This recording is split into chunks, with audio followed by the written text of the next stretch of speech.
As I've said since the beginning, there are two America First candidates in this race. And earlier tonight, I called Donald Trump to tell him that I congratulated him on his victory. And now going forward, he will have my full endorsement for the presidency. And I think we're going to do the right thing for this country. I said last night, and I meant it, the stalking horse made an obvious endorsement. I mean, that's not a shocking thing. Welcome back to the program. Dana Loesch here with you. I'm not going to hear the weeping and gnashing of teeth from anybody who's like, you talk tough during the primary. I think he can handle it. It's fine. A couple people need to calm down. Welcome back to the program. Dana Loesch with you. Bottom of this first hour. But it is true. I mean, don't sit here and I mean, I'm not going to sit here and act otherwise. That's not shocking.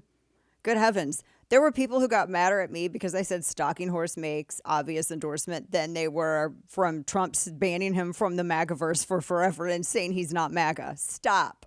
We're not playing this game. I'm not doing it. I just think, if the original insult was thinking that voters were too dumb to know this in the first place. That was the original insult. He didn't perform well, and nothing against him personally. I mean, clearly he's made some good decisions in his life because he's been successful in business. But that's one thing. To be successful in business is one thing. To be successful in policy with this is something else entirely different. And I mean, he's, maybe he can get in the trenches and fight a little bit before, he tries, as Thomas Massey said, he tries to be the general of a movement that he actually hasn't been a part of until very recently and literally was donating to Democrats. And you can see that on my Substack because I have posted receipts. So that being said, I want to get back to a couple of other things. Haley last night, I think that DeSantis overperformed ever so slightly. Trump underperformed. Nikki Haley was kind of flat. And that kind of goes along with, it was almost right with the polling. And this is going to get into something else we're going to talk about here coming up with polling. But one of the things that I noticed with her, and I was updating live over at Substack, is that she pulled a lot from the left. Now remember, Iowa's got same day registration. I have a sneaking suspicion that there were a lot of Democrats who actually registered and voted for her.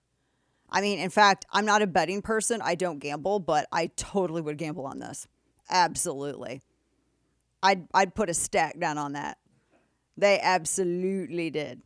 She pulled from some of the leftiest. They didn't do exits there, but they do entrance polls, and a lot of the people that were voted, she got a lot of collegiates. She just got a lot of people that identified that self-ID'd as like being lefty.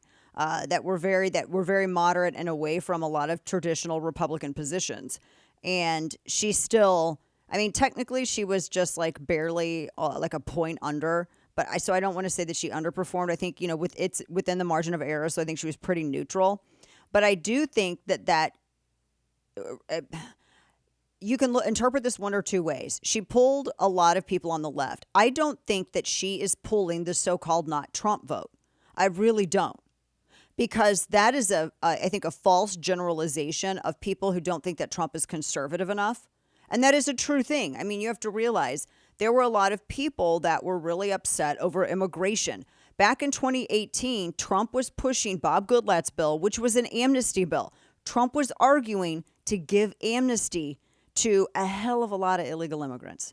That was a part of Bob Goodlatte's bill. He faced off against a lot of the other Republicans in Congress over that. That's God's honest truth. Strike me with lightning if it's not, because that's exactly what happened. You can be mad at it, be mad at me for mentioning it, but he was pushing amnesty in 2018. He lost a lot of people that was their wedge issue. And I remember in 2016 and even in 2018, immigration was the top issue in 2016. It even beat the economy, and it was again going into 2018. And 2018, it hurt down ticket races. It really hurt Republicans in the midterm because of that. I think people forget a lot about that association. It really hurt. So keep that in mind, because immigration was one of the top issues going into Iowa for turnout.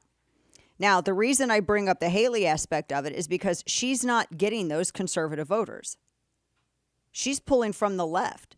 She's not pulled enough from the right demographics to be able to successfully say that she is the alternative. And I'm like, alternative to what, though? I mean, I think that, like, what is the alternative? I will say the one thing about Trump that he I think would have had a better reaction in Iowa, and I'm going to talk about that here next. what is he for? Because all of his speeches have been about legal problems and opponents. In 2016, he was about issues, and that worked for him. He's not hitting that near as hard. And you know that's true. I think that his people need to kind of retune some of that. Now, let me get into some of this other stuff that I just mentioned. So, the voting in Iowa, he won. I mean, we expected that was going to happen, and the goal was that DeSantis, if he was going to last, he had to come in second, which he did, and he had to take out Haley. He's got to take out Haley more now. He's got to destroy her. You have 752,200 registered Republicans. There was, in 2016, 187,000 people that turned out. Trump did not win the Iowa Caucus in 2016. Now, if you go back, this is why winning the caucus doesn't necessarily mean anything. That's why it's like, well, even if DeSantis were to win it, so Cruz won it in 2016. I mean, you've had Mike Huckabee has won this thing before. Do you have a President Huckabee or a President Cruz? No. So, I mean, I think you kind of also need to keep it in a little bit in mind. Everyone wants to be a prognosticator. They all want to look at this like, okay, let's see what we can deduce from this. But that doesn't necessarily mean that, they're going to go on. I mean, it's kind of like 50-50 who wins Iowa and goes forward. So got to keep all this stuff in mind. I think Dole, the last big record that they had was in 88 when Dole was almost plus 13 with that. Now, the turnout this time was lower, 115,000 people. So you had about 20% of the registered Republicans that turned out, and Trump won just half of those. Just keep that in mind. Now, some say, and I get people put the weather out, but this is Iowa. They are used to snow and cold, folks. I mean, I'm not gonna plant a die on this hill of arguing whether or not it is a measure of enthusiasm or engagement within the Republican base. I have some friends who are in analysis that say it absolutely is. I'm not as hardcore as they are on it. I don't know. I think we need to see a couple of other things. They say that there's a waning appeal of the party. You have more independents, though. More people are leaving the Democrat Party, but they're registering as independents. They're not registering as Republicans. But it was the lowest turnout since 2000, and you have had big snowstorms since then where you've had turnouts that have been higher. So, like I said, I'm putting that on the table, but that's not one of the things I'm like, well, look at this. I don't know if I want to say that that's a reliable enough measure yet. The Republicans in Iowa, and here's something else to note, they were more inclined towards candidates that they thought would champion values. They were not concerned with national electability. Now, I'm going to get into the problem that DeSantis is going to face and he's going to have. Let's talk about the one that Trump has and is going to face right now. So the primary voting is not the general, which you know this, but I'm saying it for a very specific reason.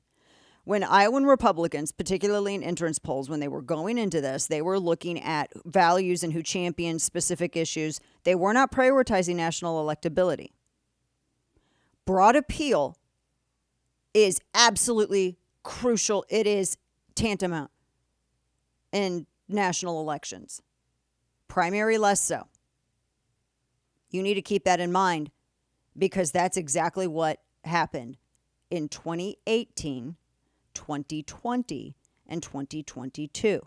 Now, set aside a lot of the discussion about fraud in certain states, etc. The states that allowed split ticket voting, those are the states that Trump struggled in. I went back and I was looking at all of this data. Now, this is why I say I also don't know if that's going to improve even with a DeSantis on the ticket because the Republicans, what the hell are they doing? Seriously, what is RNC leadership doing? That and mail-in ballots are going to be the biggest threat to any kind of Republican victory, and they have zero plans, folks. So there was a waning of appeal. And I'm saying this not to slam a candidate. I'm telling you, if you want to fix it and you want your candidate, because I like to have a plan A and a plan B going into a general election. I don't know about you. I want to win. Like I said, I will steamroll your grandmother if it means winning in 2024. I don't care. I'm not going to apologize for it. I want an A and a B, right? because I think this is the last exit off the highway. If you want your candidate to be strong, he's got to work on his broader appeal. It hurt in 2018, it hurt in 2020, and it hurt in 2022. He lost more than he won with a lot of endorsements, and a lot of the endorsements were last minute. And get mad at me if you want, but I'm telling you this because if you want the facts and you want a real friend who cares about winning to tell you this, then you're going to take it at that meaning. A lot of the people that he endorsed, some of them were last minute endorsements after they were already going to clinch. But the ones that weren't, they lost, and they lost in dramatic fashion. Blake Masters, Carrie Lake, Dr. Oz, I could go on. There were a lot. They weren't necessarily the best candidates, and the state parties had to help. You have state Republican parties that are bankrupt right now. The Republican Party, state by state, is broke as hell. I have a whole story on that we're going to get to coming up later on in the show. Trump's folks have got to work on his broader appeal. And I'm going to tell you something. You don't do that by hiring campaign bots to overtake Twitter and Facebook and Instagram and call people who didn't support your guy in a primary traitors. You don't do that by being nasty with people who think like you and are your allies, but because they have a different position in the primary, you want to name call them and be nasty to them. You either want to win in 2024 and you don't. And by God, let me tell you something. You're going to need every one of those damn votes if you want to do it, and that's your guy. That has to happen, and you're not going to do it like that. If you want people to unify, then you have to be unity.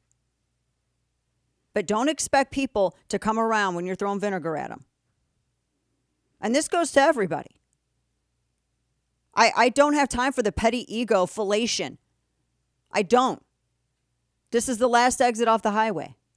And we're going to sit here and play around with owns on social media. It's one of the most beta things I've ever seen in my life. Some people need to go to their doctor and get their testosterone shots because the deficit's showing on social media. Some of the chicks need to go get some progesterone because the deficit's showing on social media. Everybody. Take a giant ass collective breath and chill. Because there's a lot going on here. Everybody's got to work on tone. The left does it. The only time you see them not doing it is with RFK's people. But even then, it's a little more nuanced. And I've been watching it. They do it under the table and subtly. And why do they do it like that? Because they don't want to run off any of his potential voters if they can lure him over. Everybody's got to be smart like that, no matter who your guy is. Now, my point in telling you this about Trump is his problem is broader appeal. He barely won in 2016. It wasn't a landslide, guys. I'm not being ignorant. I'm telling you this. Because do you want to win or not? You got to fix your problems. If you don't want to be Sun Tzu and you don't want to win and you just want to have a cult of personality and get mad at the people who are telling you stuff, even if they're trying to help because they may have a different primary choice, I'm not going to tell you what to believe. But I do have an 18-year record of being straightforward with you. Now with this, he's got to work on broader appeal. And he should be straight focused on issues. I don't care if he's in a courtroom today. And I'm going to tell you, most voters don't care right now because this is going to become less about his legal problems and more about people's bills as we get closer to November. People want a fighter. They don't want to feel like they're bailing somebody out. That's just being honest. He's got to focus on serving voters instead of the other way around. That will help broader appeal. DeSantis needs to step up. He's got to be way more aggressive because dodging is not the way to do it. He needs to utterly destroy Haley and he needs to take Trump on. And being nice and all that anymore, now time is of the essence. Now, I think that his campaign, he's had people involved with his campaign. They're all amazing, super smart people. But some of the people are a little bit more cautious than others. And the ones who are a little bit more cautious, they need to step aside. Now, Nikki Haley has the exact opposite problem with Trump, with the independents and that. She has a deficit with the base. She plays better with the independents. She may try to parlay that into momentum coming up. She's not out yet.